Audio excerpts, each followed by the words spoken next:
I heard funniest excuse from a student not to come to class.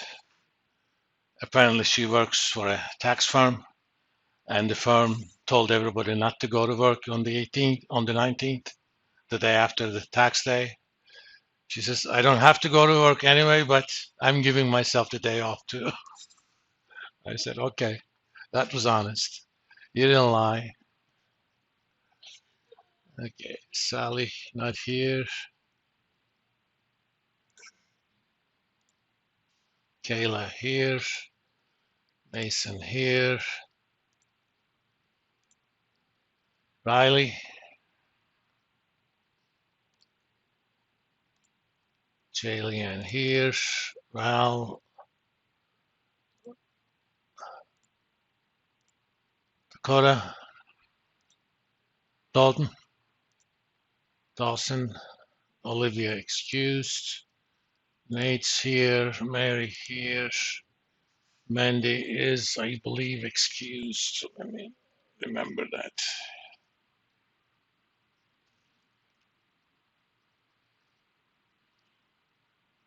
Yes, she is. So is Sharon and Austin not here. Okay. Well, I promised to you guys we're gonna do a spreadsheet for growth adjusted PE. Let me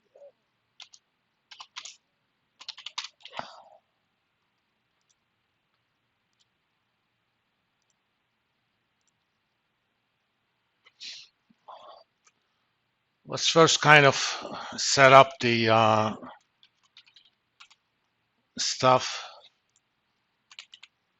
I'm gonna actually on purpose put the year in the second column.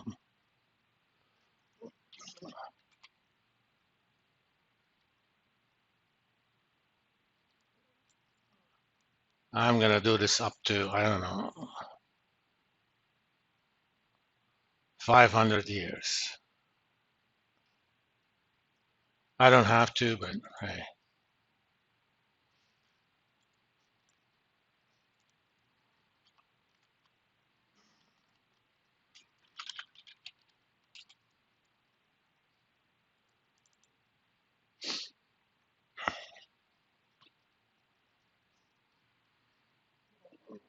For now, I'm gonna put arbitrary numbers.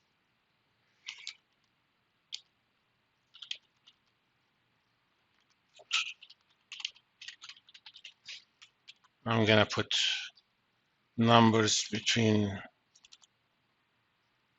10 and 50 divided by 10, just random numbers. We will fill them in later with appropriate numbers, but given these, I'm gonna say, what is the payback period given these earnings? And current price, let's say $50.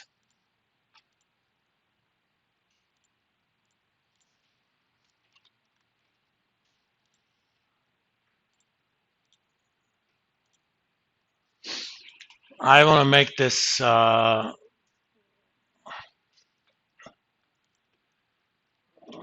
let's call this deficit.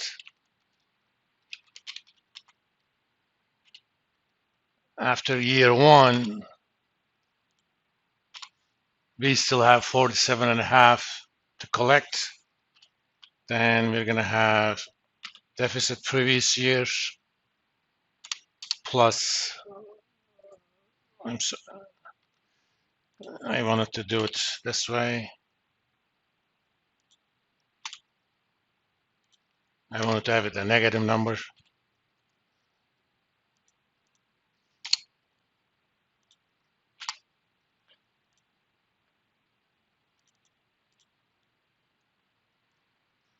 So looking at this, we would see that payback happens sometimes during year 18, and we're going to figure out by assuming that it is prorated.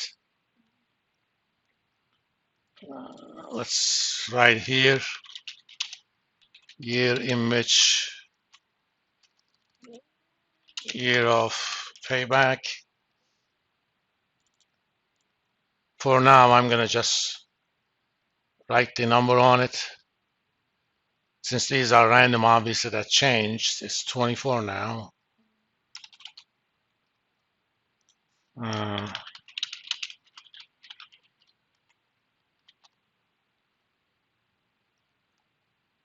It's now 21 and 450. We're going to get those numbers automatically. But for now, I'm just going to enter those. And let me insert one more line.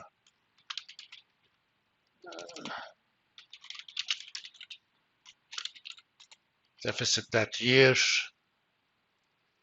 23, or deficit the year before, 330, 17, and 470.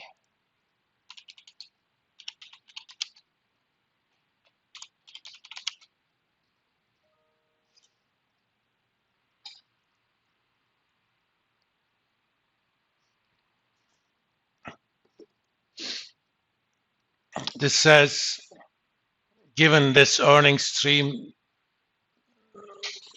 accumulated earnings will exceed $50 in year 17. That year, on the 17th year, we have earnings of 4.7, but the year before we had 3.3, hence payback period is, you take the 17 plus deficit that year divided by earnings that year.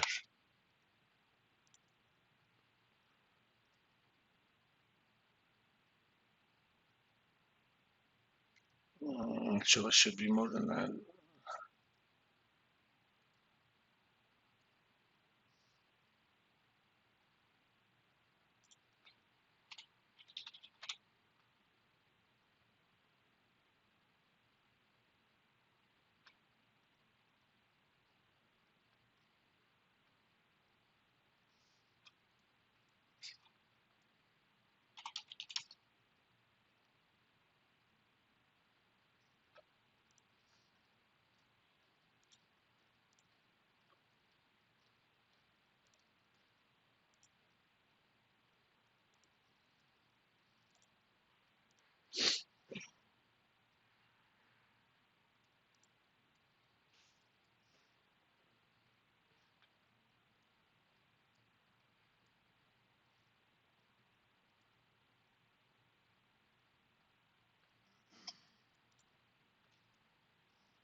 Oh,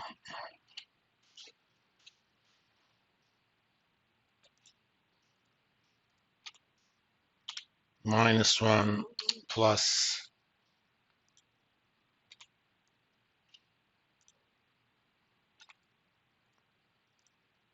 no.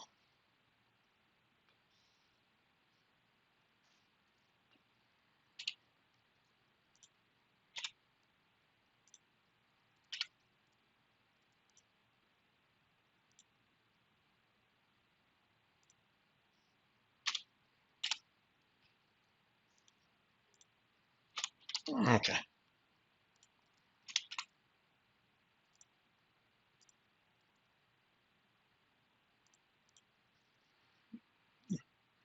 This basically says we're gonna get our money back in 16 years plus however long the 17th year is needed to pay 3.3 out of 4.7.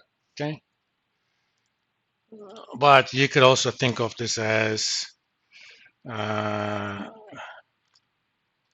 growth adjusted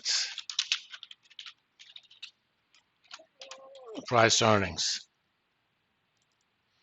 Remember, we're interpreting the PE ratio as a kind of a payback period, but with the PE ratio, the idea is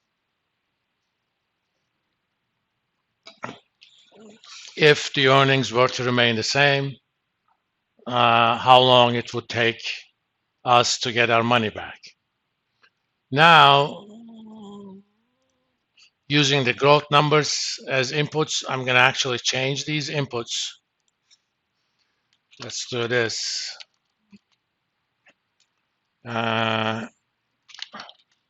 Year one earnings. Let me put 250.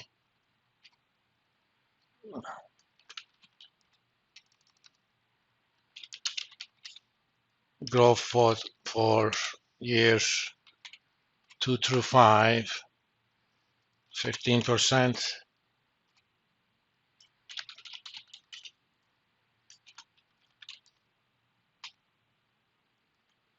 Terminal growth, let's put 5%.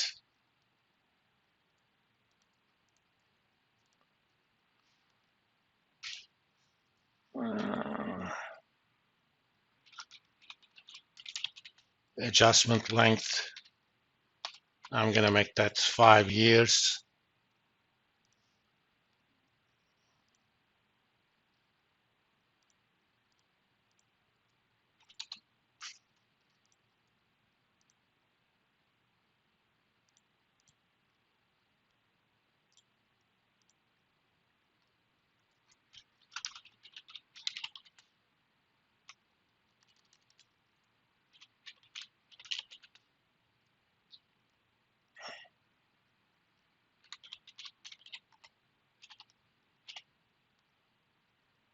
So I'm going to take the year 2 to 5 growth, take out the terminal growth,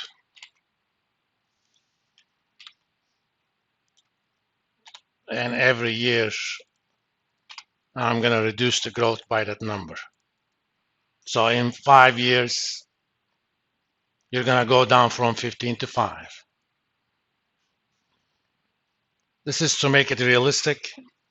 You know, if you're doing a projection for the next 5 years, you're saying it's going to grow at the rate of 15, but suddenly it's automatically goes down to 5. That kind of growth in that kind of drop in long-term growth is not going to happen overnight. So if we're saying, you know, it's going to go down to that level smoothly over 5 years. You know, if you wanted to make that over 3 years, that's up to you.